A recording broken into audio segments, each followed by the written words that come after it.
주 예수 그리스도를 믿는 우리 그리스도인은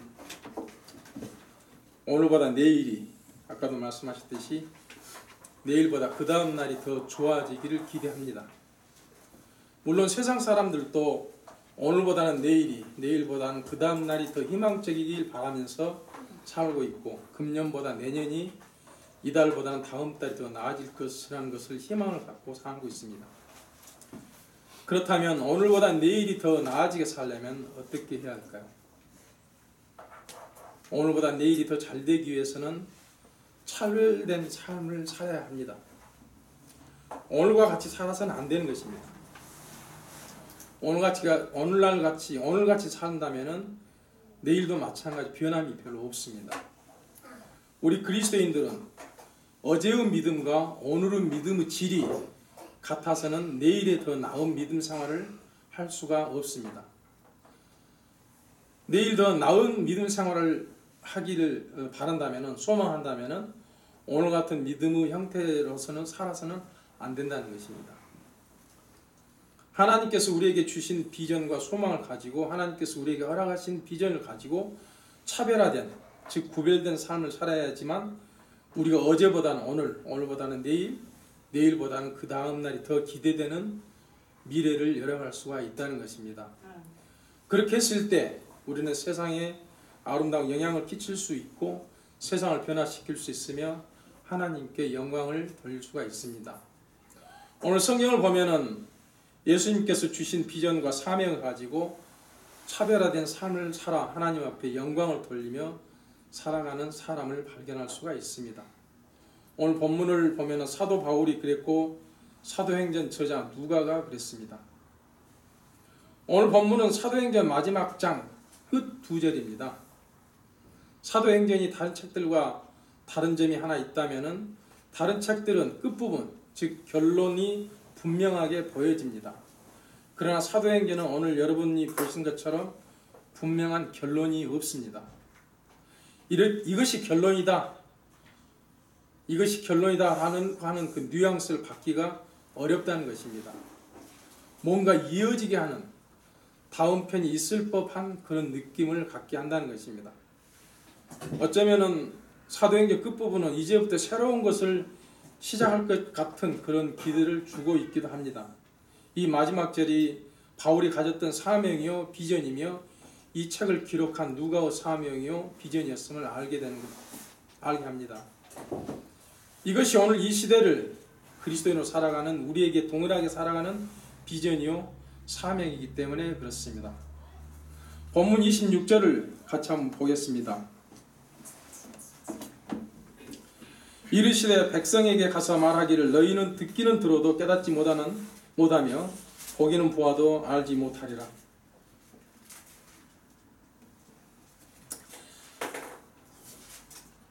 이 백성의 마음은 무뎌지고 그들의 귀는 듣기는 둔하며 그들은 눈을 감았나니 이것은 그들이 눈으로는 보고 귀로 듣고 마음으로 깨달아 회심하여 내게 고침을 받지 못하게 하려 함이라 하라 하셨느니라. 그런즉 하나님 구원이 이방인들에게로 보내진 것과 그들이 그것을 들을 줄 너희가 알라 하였더라. 이와 같이 누가는 사도행전 다 기록한 끝맺은 말로 자신의 비전을 제시하고 있습니다. 그가 이 말들을 하며 유대인들이 떠나서 자기들끼리 큰 논쟁을 벌이더라. 바울이 자기 셋집에서 만 2년을 거하며 자기에게 오는 모든 사람을 받아들이고 전적으로 확신이 있게 하나님의 왕국을 선포하며 주 예수 그리스도에 관한 그것들을 가르치되 아무도 그를 막지 못하더라. 그리고 이 끝 2절에는 누가의 기대가 있는 것입니다. 저는 오늘 우리가 바울이 가졌던 이 비전과 누가가 가졌던 비전이 우리가 가지고 있는 비전 얘기를 오늘 본문을 구체적으로 살펴보면서 이 시대에 바울처럼 누가처럼 하나님 앞에 보냄을 받은 자로서 지극히 개인적인 사도행전, 여러분들 각자의 사도행전 29장이 기록되기를 바라는 것입니다. 사도행전은 28장으로 마무리가 되지만은 여러분 각자가 이제는 사도행전을 기록하는 주인공으로서 사도행전 29장 1절에 뭐라고 써야 할지, 여러분들 성도행전이라고 했을 때 만약에 이것을 사도행전이라, 사도들의 행적을 기록하는 것이 사도행전이지 않습니까? 물론 사도만이 들어있는 것은 아니고 집사들도 있었고 여러 행적 장면도 있었습니다. 그러하듯이 여러분들 역시 2017년을 시작하면서 사도행전 28장이 끝나고 29장 1절부터 여러분이 기록한다면 여러분들의 개인들의 사도행전 29장 1절은 뭐라고 기록해야 될지를 같이 한번 살펴보겠습니다.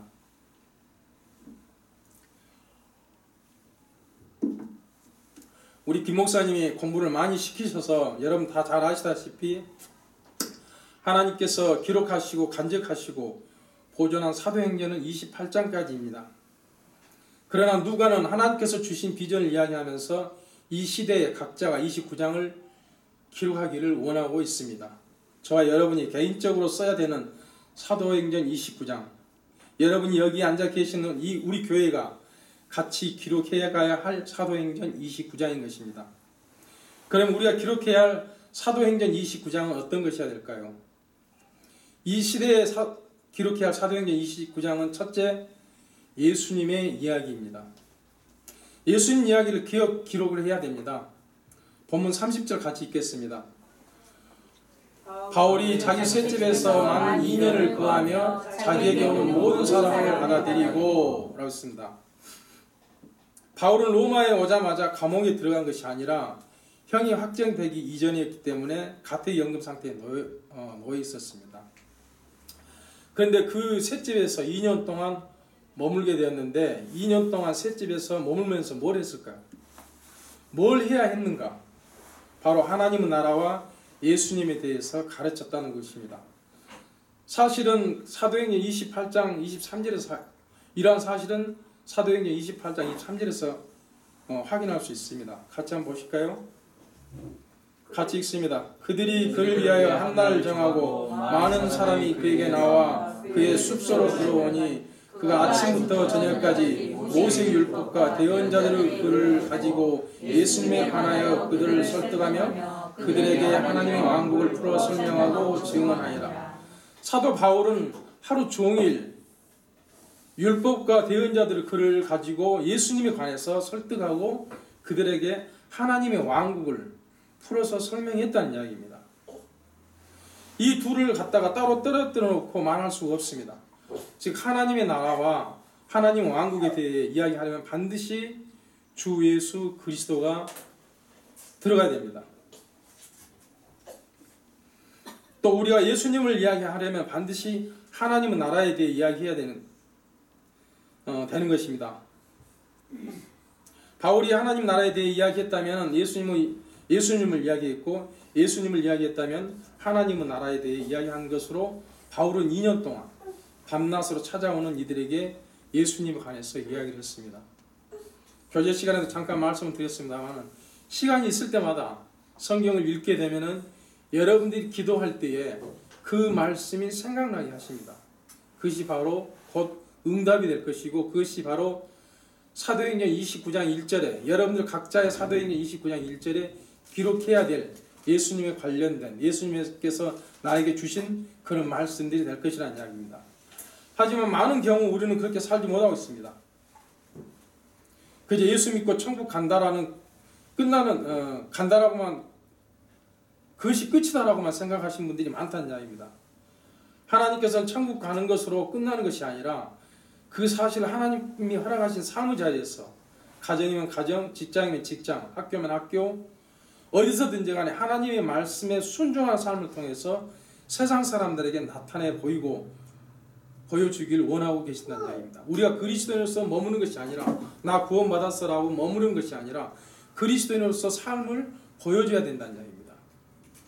그래서 우리 사는 모습을 보고 저 사람들은 누구다? 그리스도인이다. 그리스도인이다. 자, 나는 누구다? 그리스도인이다. 아멘. 좀 더 정신 많이 안 드셨어요? 나는 누굽니까? 그리스도인. 맞습니다. 바로 우리 그리스도인이라는 이야기예요. 저런 행동하는 것 보고 저렇게 말하는 것 보면은 혹시 교회 다니세요라고 이야기할 만큼 그런 표정들이 나와야 된다는 이야기입니다. 근데 저희들이 세상 사람들과 똑같이 한다면은 사도행전 29장 1절을 기록할 수 없겠죠. 저 사람은 예수쟁이다 이런 소리 들어도 좋다는 이야기죠. 오늘 사는 여러분의 삶은 어떻습니까? 여러분이 살고 있는 이 자리에 여러분의 삶의 모습을 보고 정말 저 사람은 하나님의 백성이야, 하나님의 자녀야, 그리스도인이다 라는 소리를 듣고 사십니까? 그렇지 못한다면 오늘 이 시간 우리 주 예수 그리스도 갈보리 십자가의 모든 것을 다 내려놓고 자신을 한번 돌아보는 시간을 갖기 바랍니다. 하나님께서는 오늘 우리를 통해서 예수님 이야기가 오늘을 함께 더불어 살아가는 이들에게 전파되어지고 들려되어지기를 원하고 있다는 것입니다. 사랑하는 형제 자매 여러분, 오늘 우리에게 주신 시간과 장소, 그것을 통해서 사람들에게 예수님을 전하는 기회로 삼을 수 있기를 원합니다. 바울과 누가가 그랬습니다. 언제 어느 곳에든지 기회가 주어지면 가는 곳곳마다 거기서 만나는 사람들이 누구든지 간에 누구 이야기를 했습니까? 아멘. 예수님에 대한 이야기를 했습니다. 예수님에 대한 가르침을 했었고 예수님에 관한 이야기를 하고 있었던 것입니다. 예수님 이야기와 하나님의 나라에 대해 선포하고 전하며 가르쳤습니다. 문이 닫힌 곳에서 만나면은 그 사람에게도 예수님 관련된 이야기를 했다는 이야기입니다. 예를 들어서 엘리베이터를 딱 타고 올라가는데, 아파트에서 산다면 올라가는데 그 안에서 우리는 12층 사는데 13층 사는 사람 만났어요. 안녕하세요 라고 인사를 했으면 그 다음에 뭐 얘는 잘 크시죠 뭐 이렇게 이야기하는 것보다도 어떻게 오늘은 교회 다녀오셨어요 한다든가 아니면 예수님과 관련된 그 짧은 순간에 복음을 증거할 수 있는 그런 기회가 얼마만큼 여러분에게 있으시냐는 이야기입니다. 바울은 감옥에 갇혀 있으면서 간수장에게 예수님과 하나님 나라에 관련해서 전했죠. 이것은 여러분들이 성경을 많이 읽어서 잘 아는 대목입니다. 감옥에 있으면서도 바울은 놀지 않고 쉬지 않고 간수장에게까지 예수님에 대해서 선포를 했다는 것입니다. 바울이니까 그렇게 했겠지? 아닙니다. 제가 한 가지 묻겠습니다. 바울 시대에 살았던 바울을 움직였던 성령이 오늘을 우리가 살고 있는 성령과 다르죠? 다르습니까? 같습니까? 같습니다. 아멘. 같습니다. 그 성령님께서 여러분 안에서 일을 하고 계십니다. 그 성령님께서 여러분 안에서 일을 하고자 하십니다. 그런데 뭘 안 해요? 내가 내 몸을 죽게 드리지 않는다는 것입니다. 바울을 움직여서 일을 하셨던 그 성령께서 오늘날 우리의 기도를 들으시고 우리와 함께 하신 그 성령이 같은 성령이신데 그 성령께서는 우리에게 오셔서 일을 하시길 원하시는데 우리는 도대체 움직이지 않고 있어요. 머리에 뭐가 많이 들어있습니까? 지식이 잔뜩 들어있어요. 써먹어야 될 거 아닙니까? 그러나 우리는 어떻습니까? 닫혀 있을 때는 침묵합니다. 1층에서 눌러놓고 12층까지 13층 다 눌러가는데 한마디도 않고 올라갑니다. 그리고 용기 있게 한마디 합니다. 안녕히 가세요. 안녕히 가세요. 그게 다예요. 닫혀 있을 때라도 우리는 하나님께서 만나게 하는 자들에게 그곳에서 예수님 이야기를, 예수님을 전할 수 있기를 바랍니다. 오늘 우리가 하나님께서 허락하신 삶의 자리에서 예수를 전할 수 있기를 정말로 바랍니다. 요한계시록 3장 8절에 보면은 예수님은 소아시아 필라델피아 교회를 칭찬하시면서 뭐라고 말씀하시냐면은 내가 너희 행위들을 아노라. 보라 내가 내 앞에 열린 문을 두었으니 아무도 그것을 닫을 수 없노라. 이는 내가 적은 능력을 가지고도 나의 말을 지켰고 내 이름을 부인하지 아니하였기 때문이라. 우리에게 하나님께서 주시는 작은 능력을 가지고도 얼마든지 하나님의 복음을 전할 수 있습니다. 우리 방금 주일학생 저런 학생들도 거리에 나가서 전도지를 전해줄 수가 있습니다. 제가 신학교 2학년 때 처음 거리 설교를 한번 나가봤는데 다른 사람들은 다 이렇게 전도지를 잘 날아주면서 하나님 믿으세요 뭐라고 설명하는데 저는 도대체 전도지가 손으로 나가질 않는 거예요. 이게 저 뒤에 서서 구경만 하고 있었어요. 그러다가 어줍지 않은 영어 한마디 한다고 해가지고 외국인을 만났는데 파키스탄 사람이었어요. 그 사람한테 떠듬떠듬 복음을 전했습니다. 그리고 기도하겠냐고 하니까 기도를 하겠대요. 근데 영어로 기도를 할 수가 있어야지. 너무 힘든데 한국말로 기도했어요. 그러나 그 사람도 아멘 하더라고. 그 다음에 나가는 거예요. 전도지가. 그 다음부터 전도를 주니까 손이 나가더란 이야기입니다. 하나님의 약속입니다. 예수 그리스도 믿고 구원받으십시오 라고 하니까 그때부터 내 손이 나가지더란 이야기예요. 내가 했을까요? 내 안에 성령님께서 용기를 주신 것입니다. 우리 예수님은 그런 분이십니다. 여러분들이 나는 할 수 없어. 나는 안 돼. 바빠서 안 돼. 나는 나이가 많아서 안 돼. 나는 너무 어려서 안 돼. 나는 세상의 직업이 높아서 안 돼. 안 되는 핑계 대면 한없이 안 됩니다. 신학 공부를 안 했습니까? 아니면 교회가 너무 작아서 못합니까? 아니면 내가 교회 내에서 직분도 없고 아무 직책이 없어서 못하는 겁니까? 아니면 우리 담임 목사가 어떻게 잘 그렇게 안 가르쳐서 못하는 겁니까? 우리는 주님의 일에 있어서 주님의 말씀을 증감에 있어서 여러 가지 핑계를 대곤 합니다. 그러나 지금 바로 오늘이 그때라는 사실을 꼭 기억하십시오. 연세대학교의 그 의학 박사인 부부가 있었습니다. 이 부부는 공부를 너무 잘해서 미국에 유학까지 갔다 왔는데 40이 되기까지 부부가 동갑이었는데 40이 되기까지 애가 없었어요. 그러다 41 때 애를 하나 낳았습니다. 근데 애를 낳고 보니까 얘가 그 뇌성마비 아이였어요. 뇌성마비. 결혼한 지 10년 만에 애를 하나 얻었는데, 그것도 아들을 하나 얻었는데 뇌성마비 아이를 주는 거예요. 그 두 부부가 그 아이의 침상에서 울며 불며 계속 기도를 했습니다. 어느 날 하나님께서 그 부부에게 이런 말씀하십니다. 너희가 이 아이가 그렇게 됐으면, 그렇게 되지 않았으면 나에게 기도하겠니? 라고 물어봅니다. 시쳇말로 등 따시고 배부르는데 무슨 기도가 필요 있겠습니까? 그들은 유명한 대학을 나오고 의학 박사이고 교수인데 40인 나이에 젊은 나이에 목에 힘주면서 살아가고 있는데 뭐가 부러워서 뭐가 부족해서 하나님께 기도를 하겠냐는 이야기예요. 기도할 이유가 아무것도 없었습니다. 그 아이 때문에 기도했던 거거든요. 그 아이를 그들에게 맡겼다는 이야기예요. 하나님께서 내가 너희들에게 이 아이를 맡겼다.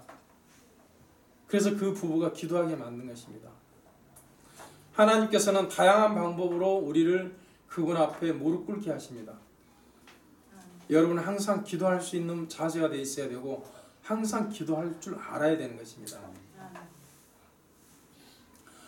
적어도 오늘보다는 나은 내일보다 더 나은 장래를 꿈꾼다면 지금 바로 예수님을 전하는 사람으로 살 수 있길 바라는 것입니다. 삶의 자리가 지금 현재 여러분에게 주어져 있는 생활과 일터가 바로 복음을 전할 자리이고 목회하는 자리며 예수님을 증거하는 자리라는 것을 잊지 말길 바라는 것입니다. 하나님께서는 내가 어디로 가서 어떻게 목회하여라 하라고 지시하지 않습니다. 하나님께서는 내가 어디 가서 어떻게 복음을 전하라고 지시하지 않습니다. 여러분들이 지금 서 계시는 그 삶의 자리, 생활의 자리에서 그 자리에서 복음을 증거하면 됩니다. 일할 땐 일 열심히 하시고 복음 전할 때는 기회 있을 때마다 복음을 전하는 것이 바로 우리에게 주시는 사명이라는 것입니다. 삶의 자리, 지금 서 있는 그 자리가 바로 예수 그리스도를 증거하는 자리이고 하나님 나라를 전파하는 자리이고 주님을 기쁘시게 해드리는 자리라는 것을 잊지 마시길 바라는 것입니다. 그래야만이 여러분이 내일이 달라질 수 있고 미래가 달라질 수 있습니다. 그래서 각자 사도행전 29장을 기록할 수 있을 것입니다. 오늘 이 교회가, 이 모임의 공동체가 하나 되어 각자의 삶을 통해서 예수를 증거하는 각 사람의 사도행전 29장이 1절부터 기록되기를 주님의 이름으로 간구합니다. 아멘. 우리가 이 시대에 기록해야 할 사도행전 29장은 두 번째 성령의 이야기입니다. 사도행전은 성령이 오심으로부터 시작된 책입니다. 사도행전의 1장 4, 5절을 보면은 예수님께서 부활하신 다음 제자들과 그 주변에 있는 사람들에게 이런 말씀하셨습니다. 같이 보시겠습니다. 사도행전 1장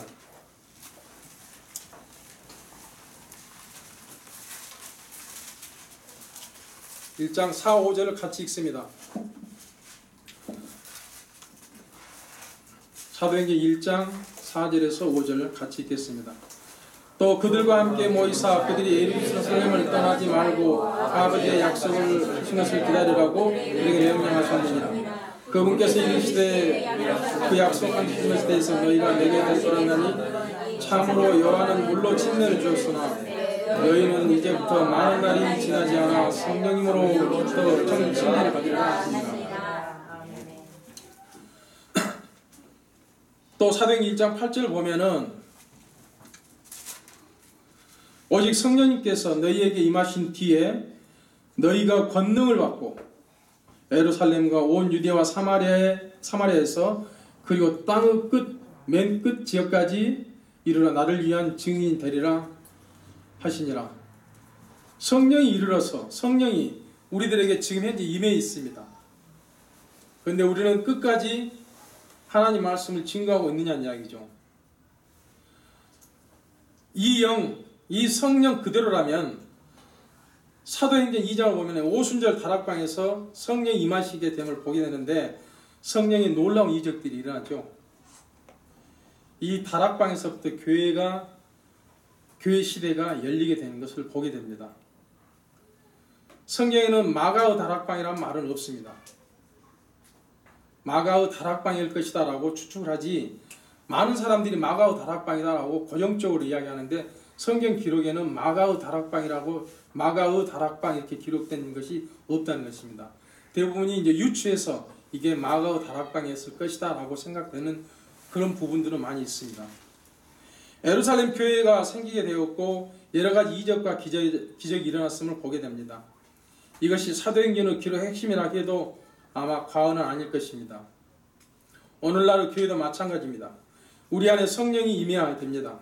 성령 임재하심이 있어야 하나님 역사가 일어나고 우리가 그것을 경험할 수가 있는 것입니다. 어떻게 보면은 사도행전을 성령행전이다 이렇게 이야기할 수도 있을 것입니다. 물론 사도들의 이야기, 베드로 사도와 사도 바울의 활동이 중점적으로 이렇게 기록되어 있습니다만은 그래도 이는 사도들을 통한 성령의 행전이라고 해도 과언이 아닐 것이라는 이야기입니다.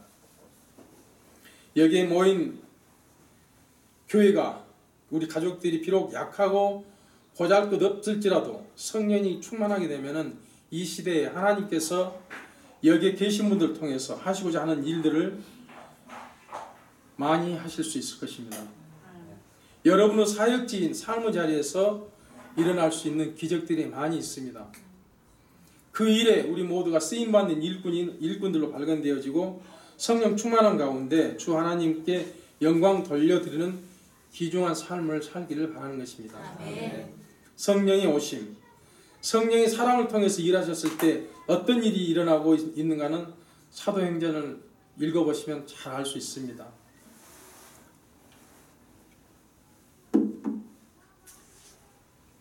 그 변화들 가운데 가장 놀라운 것은 예수님이 십자가에 죽으실 때 다 죽을까봐 무서워서 도망쳤던 사람들이 성령 체험을 하고 나서 성령 충만한 가운데 그들이 생명을 아끼지 않고 예수를 증거하고 또 가르친 일에 변화되었다는 것입니다.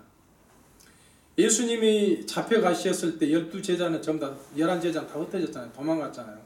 자기들도 잡히면 죽을까 봐갖고. 그런데 예수님이 부활 승천하신 다음에 그들에게 성령이 오셔서 임했을 때는 그들이 얼마만큼 변했습니까? 도망갔던 것들을 부끄럽게 여기고 하나님의 자녀로서 그리스도의 군사로서 돌아왔던 것입니다. 그 가운데 한 사람이 누구냐면 바로 바울입니다. 예수를 증거하고 가르친 일에 변화되었다는 것입니다. 여러분 잘 아시다시피 바울은 예수님 만나기 전에 예수를 믿는 자들을 핍박했던 자입니다. 스데반 집사가 바울 앞에서 죽었고 수많은 사람들이 그로 인해서 옥에 갇혔었습니다. 자, 한번 생각해 봅시다.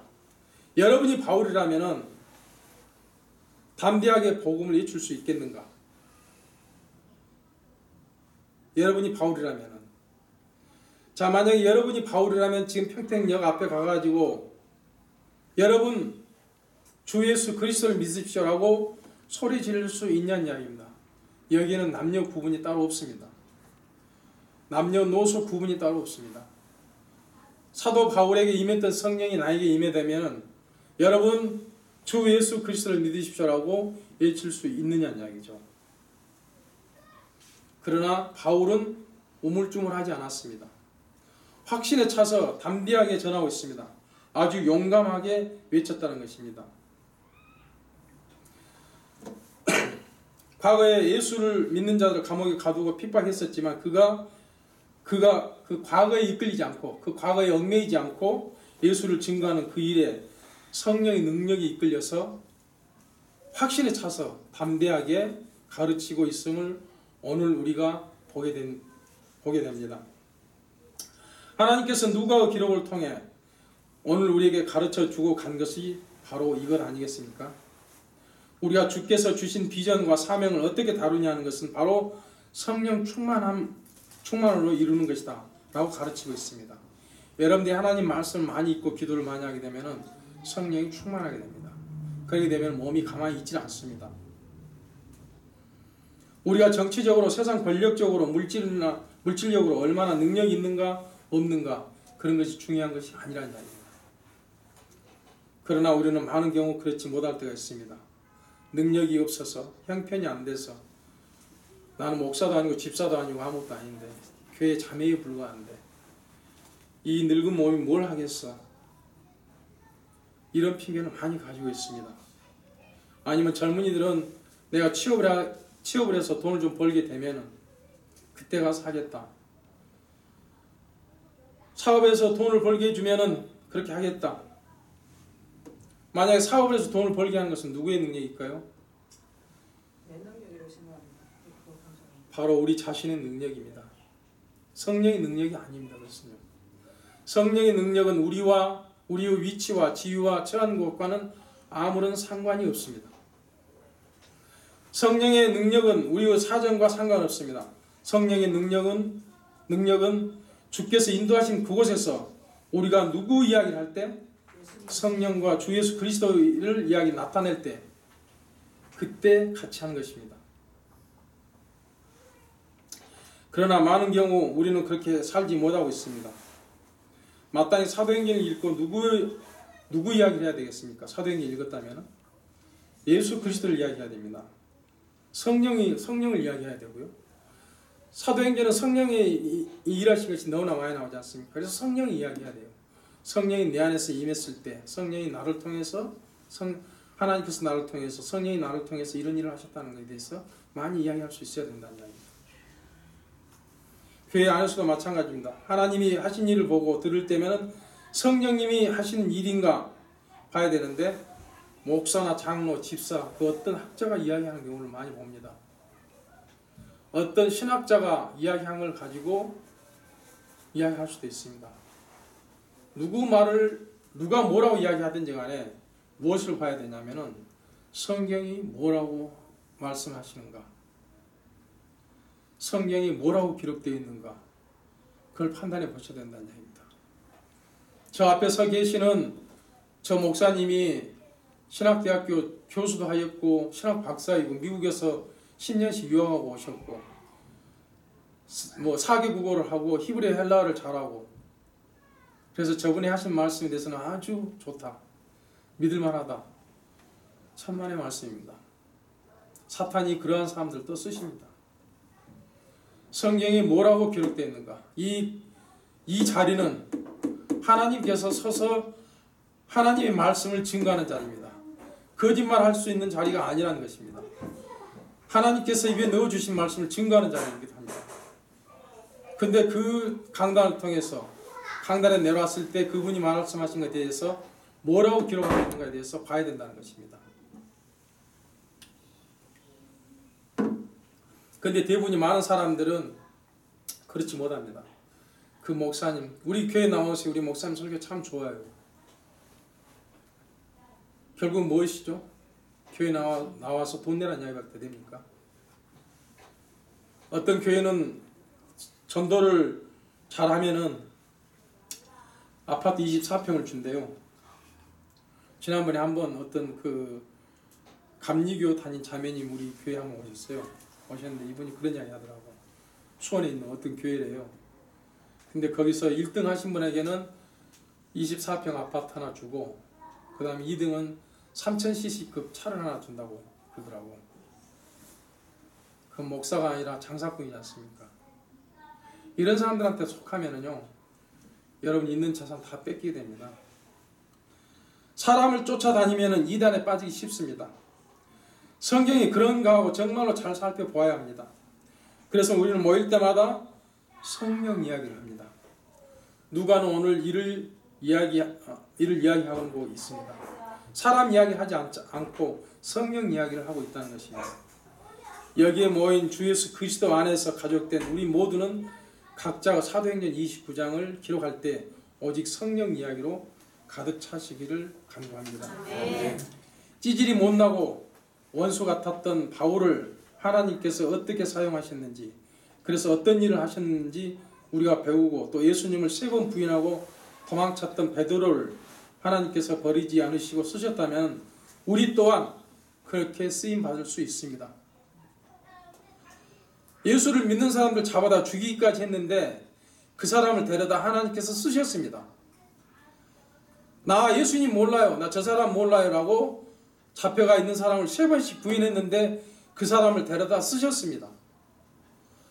여러분과 저를 갖다가 쓰시지 말라는 법이 없지 않습니까? 오전에 말씀드렸듯이 우리에게는 뭐가 있습니까? 부활의 영광이 있습니다. 부활의 영광을 아는 사람들이라는 이야기입니다.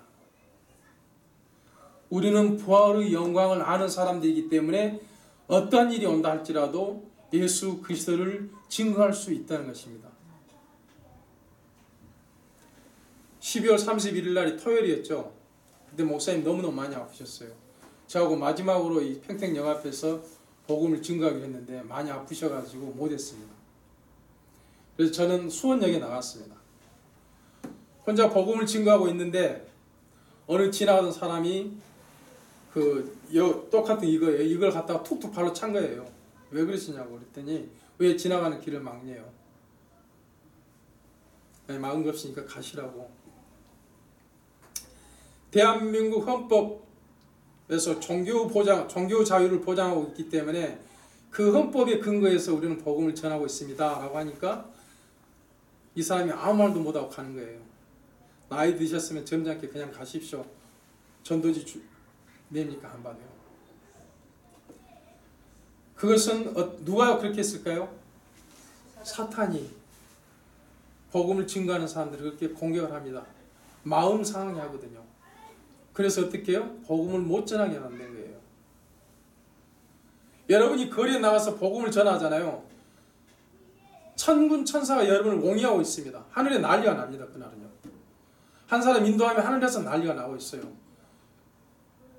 근데 그에 반해 사탄도 어마어마하게 준비합니다. 여러분 절대 복음 전하러 나갈 때 그냥 나가시면 안 됩니다. 기도를 많이 하고 나가십시오. 그리고 무장을 하고 나가셔야지만이 승리할 수 있습니다. 그렇지 않으면 복음 전하러 나가서 괜히 여러분 상처만 있습니다. 내가 이러려고 복음 전하러 왔던가. 그런 소리 안 듣기 위해서는요, 기도를 많이 하고 가셔야 됩니다. 그때 성령과 지금 성령이 같기 때문에, 그때의 성령 능력과 지금 성령이 같기 때문에, 그때의 하나님 말씀과 지금 하나님 말씀이 같기 때문에, 그때나 지금이나 하나님 말씀은 동일하고 성령의 능력 또한 다르지 않다는 것입니다. 히브리서 13장 8절에 예수 그리스도는 어제나 오늘이나 영원토록 어떤다? 동일하시다. 그 동일한 예수 그리스도와 그 동일한 성령님이 여러분과 저 안에 계십니다. 그래서 지금 여러분들은 귀를 열어서 서로 말씀을 듣고 나눌 수 있다는 것입니다. 그렇지 않으면 저 말이 무슨 말인지 모릅니다. 구원받지 못한 사람들은 처음이야 여기 와서 오면 무슨 말인지 몰라요. 그때는 그렇게 했는데 왜 지금은 안 된다고 생각하시냐 이야기입니다. 사도 바울 시대 때는 그렇게 했는데 왜 지금은 안 된다고 생각하냐 이야기죠. 그때 했으면 지금도 됩니다. 성경 기록은 지금부터 약 3,500년 전에 모세로부터 기록되기 시작해서 AD 98년까지 사도 요한에 의해서 기록되어 왔습니다. 그 말씀은 동일하고 그 능력 또한 동일하고 우리 안에 역사하신다는 것을 믿는다면 우리 안에 다시 성령님께서 능력을 주시고 우리 안에 그 능력을 행사하시기를 하나님께서는 항상 원하신다는 것입니다. 이런 사실을 잊지 말기 바랍니다. 병들면 무엇이 문제에서 낫지 않는지 주께 묻고 기도로 아뢰고 성령 능력으로 치유되고 어려운 일 역시 주님 앞에 무엇이 문제에서 안 풀리는지 주님께 물어서 그것이 하나님을 기쁘게 하시는 일이라면 왜 안 풀리겠습니까? 내가 기도하는 것이 하나님을 기쁘시게 하는 일인지 아닌지를 살펴야 된다는 이야기입니다. 나를 기쁘게 하고 내 부모를 기쁘게 하고 내 아내나 남편을 기쁘게 하는 일이라면 하나님께서 후딱 안 들어주십니다. 하나님을 기쁘시게 하는 일이 처음이란 이야기입니다. 먼저란 이야기입니다. 살아계신 하나님을 말로만 믿는다고 하지 않았다면 바울에게 나타났던 성령님이 베드로에게 나타났던 그 성령 하나님이 그 실제가 우리에게도 나타난다는 것입니다.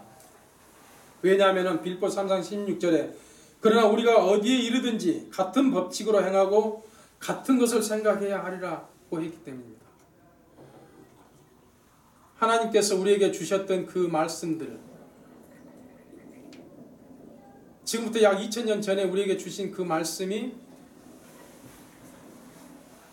그때나 지금이나 똑같이 여러분에게 적용되어지고 있다는 것입니다.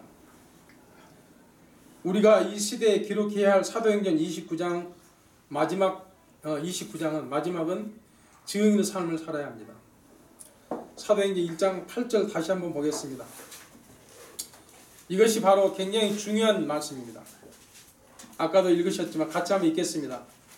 오직 성령님께서 너희에게 임하신 뒤에 너희가 권능을 받고 예루살렘과 온 유대와 사마리아에서 그리고 땅의 맨 끝 지역까지 이르러 나를 위한 증인이 되리라고 하십니다. 성령님께서 우리에게 임하신 뒤에 땅 끝까지 복음을 증거라고 말씀하십니다. 이사야서 이런 말씀이 있습니다. 땅 끝들에 있는 모든 자들아 나를 쳐다보고 구원을 받으라. 나는 하나님이요 다른 이가 없습니다. 사도행전 4장 12절에 그러므로 다른 이에게 구원이 없나니 이는 하늘 아래서 우리가 구원받을 수 있는 이름을 주신 적이 없습니다. 다른 이름을 주신 적이 없습니다. 구원받기 위해서는요. 불교에도 구원이 있다, 뭐 어디에도 구원이 있다라고 한 그 조영기 목사 같은 사람은 성경을 제대로 잘 모르는 것입니다. 다른 이에게 구원이 없다고 분명히 말씀하셨습니다. 누가? 하나님께서.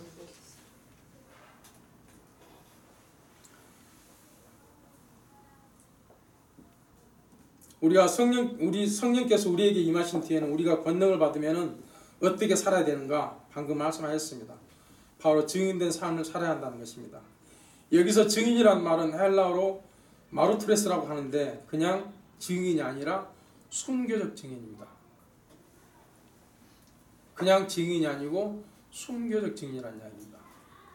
여러분이 복음을 증거하다가 저런 미친 그러면 그날 그 자리에서 복음 전하겠습니까? 무서워서 도망가죠. 죄송합니다. 저도 물 한 잔 더 주실래요?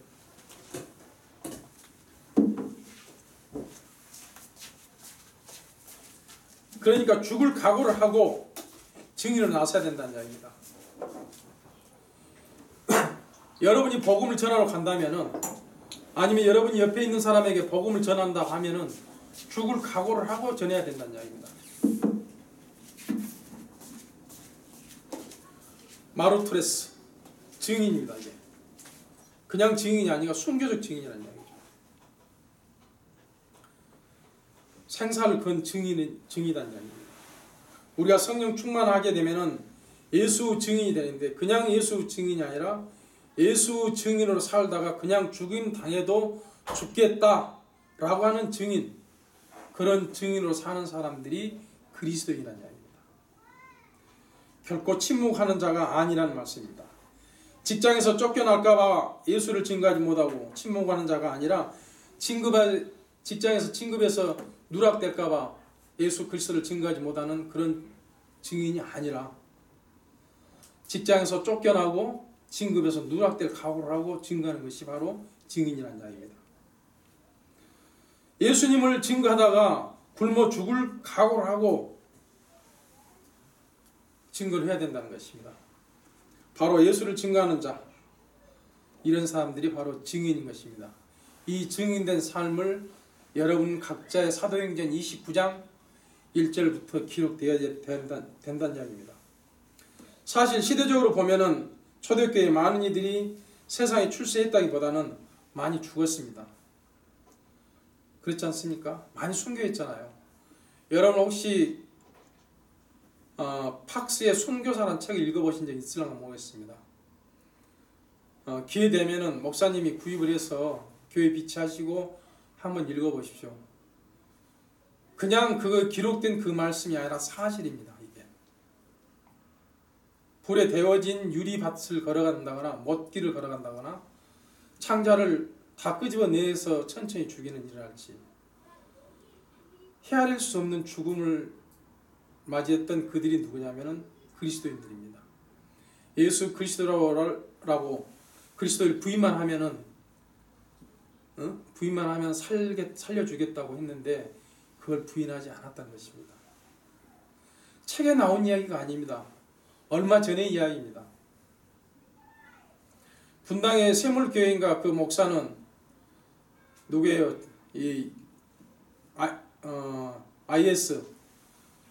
IS에게 그 잡혀갔을 때 어땠어요?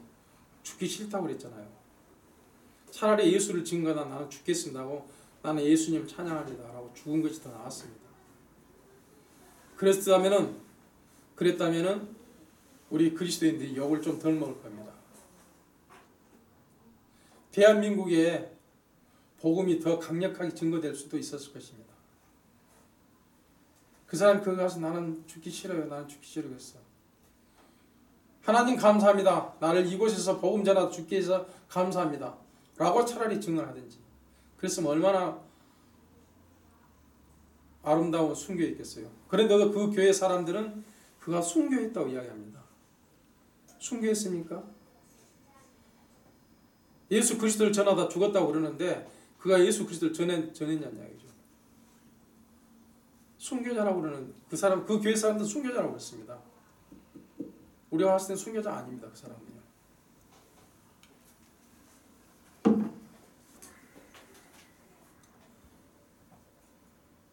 박스의 순교사를 보면은 그리스도의 삶이, 예수 그리스도의 증인된 삶이 어떠했는가를 잘 기록되어 있습니다.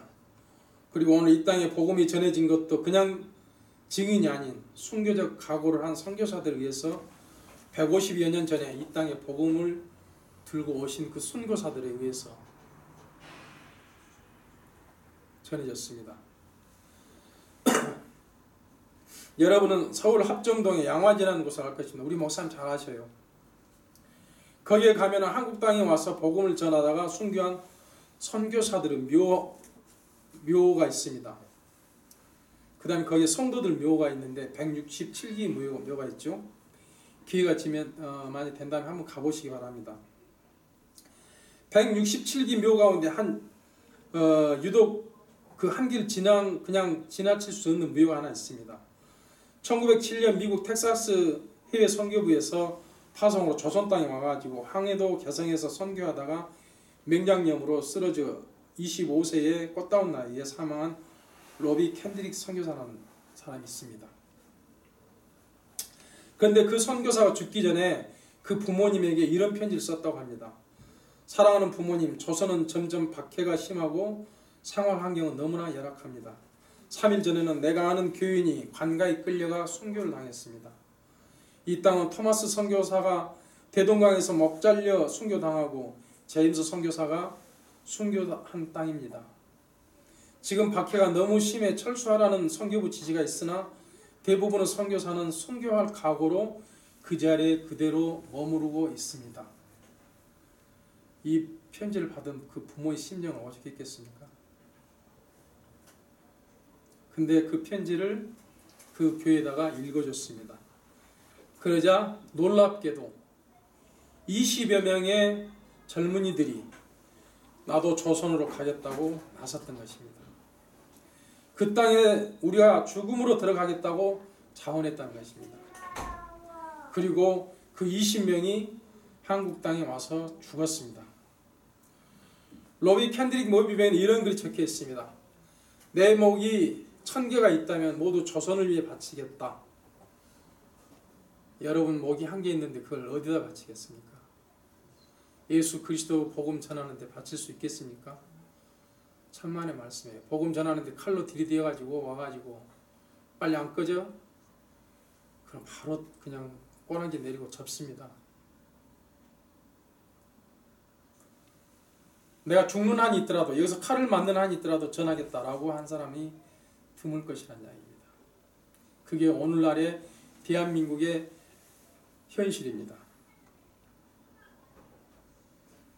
작은 조선 땅에 150년 동안 3천여 명의 정규 선교사와 비공식 선교사 1200명이 이 땅에 와서 피 흘린 적이 있습니다. 그들의 피값으로 이 땅이 어찌됐든 복음을 접하게 됐습니다. 그래서 저와 여러분이 만나게 되었고 우리 역시 복음 전하는 전파자로 남아있는 것입니다. 그래서 하나님을 만나 구원에 이르는 하나님 자녀가 됐습니다. 하나님은 오늘 우리에게 이런 순교자적 삶을 살기를 원하고 계십니다. 복음 전하는데 날씨가 추우니까 복음 전하니까 그냥 따뜻한 데서 앉아서 전화로 인터넷으로 복음 전하는 것이 아니란 이야기입니다. 사랑하는 형제 자매 여러분, 사도행전 마지막 장을 보십시오. 바울은 담대하게 거침없이 가르쳤습니다. 그가 죄수로 로마에 들어가서도 그렇게 담대하게 가르치고 있는 모습을 그는 곧 죽을 것을 알면서도 복음을 예수 그리스도를 전적으로 확신하고 믿고 가르쳤다는 것입니다. 지금 여러분이 보시고 있는 책에 기록된 말씀이 그렇습니다. 우리가 사도행전 29장을 써야 한다면 바로 이런 증인된 삶으로 기록되어야 할 것입니다. 저는 오늘 사도행전 29장을 기록해야 한다면 그러한 제목으로 지금 말씀드리고 있습니다. 그러나 사도행전 28장으로 끝나고 하나님은 더 이상 기록하지 않았습니다. 하지만 기록자 누가는 사도행전 마지막 절에 비전을 제시하며 끝내고 있습니다. 바로 주님께서 주신 비전으로 말입니다. 그래서 저와 여러분은 주님께서 주신 비전을 갖고 있습니다. 그렇다면 사도행전 29장은 이제 개인의 삶의 자리에서 주어진 현재 여건 안에서 기록되어져야 하고 여기에 모인 교회 안에서 각 개인에게 기록되어져야 합니다. 비록 그 기록의 책임이 누구에게 있습니까? 각자에게 있습니다. 왜냐하면 사도행전 29장 1절부터 기록은 각자가 기록하기 때문에 성령님께서는 우리에게 동일하게 부어주시고 계시지만은 그 기록은 사도행전 29장 1절부터 기록은 각자의 몫이라는 이야기입니다. 저는 무엇보다도 그때와 그 시기를 알 수 없지만 다시 오실 주님을 부르실 그날을 기다리면서 사도행전 29장 1절부터 기록해 나가시기를 바라는 것입니다.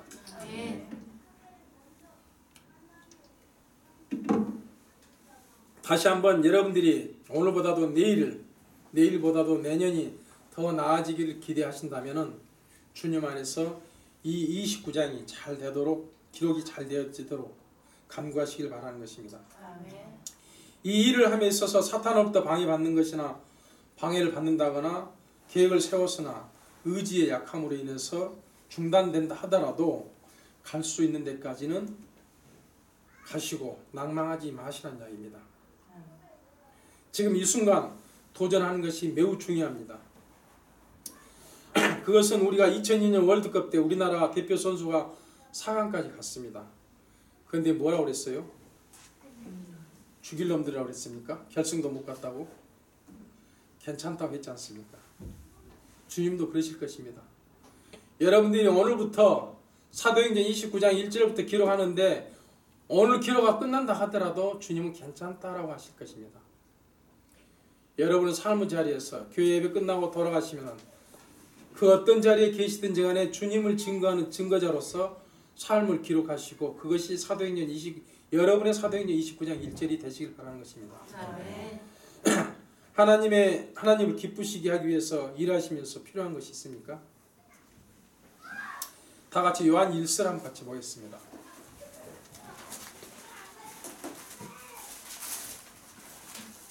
요한 1서 3장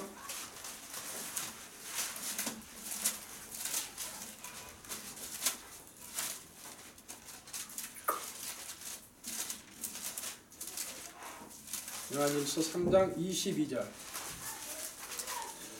같이 읽습니다. 무엇이든지 우리가 구하는 것을 그분에게서 받나니 이는 우리가 그분의 명령들을 지키고 그분은 연합해서 기쁨이 되는 그 일들을 행하기 때문이라. 아멘. 우리가 구했을 때 뭘 구해야 되는데 그분 받는다는 이야기예요. 그리고 그분의 명령을 지키고 그분 눈앞에서 무슨 일을 했어요? 아멘. 기쁨이 되는 일을 합니다.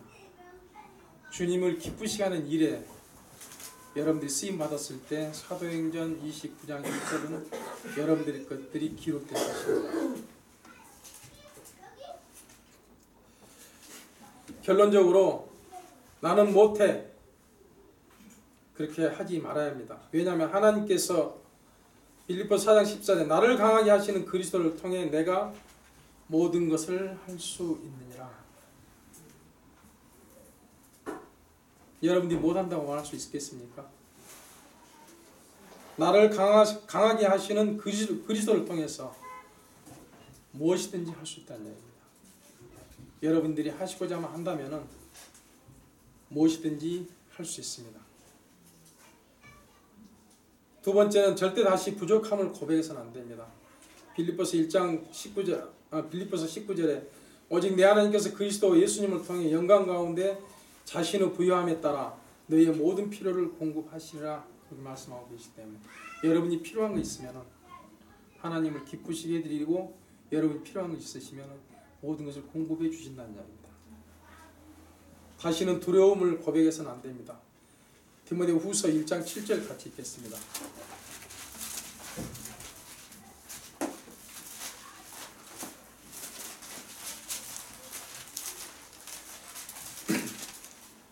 디모데후서 1장 7절 같이 읽습니다. 하나님께서는 우리에게 두려움의 영을 주지 아니하시고 권능과 사랑과 건전한 성령의 영을 주시느니라. 아멘. 이 말씀대로 되어졌습니까? 여러분이 하나님 말씀인 성경을 믿는다면 그 말씀이 여러분의 것이 되고 여러분 안에서 항상 이루어지고 지켜지며 행해진다는 것을 알 것입니다. 성령의 작은 능력이라도 여러분을 크게 쓰시는 주 하나님을 주 하나님임을 잊지 마시고 주님과 함께 동행하는 삶이 2017년 지금부터 시작되시기를 바랍니다. 아멘. 기도하시겠습니다.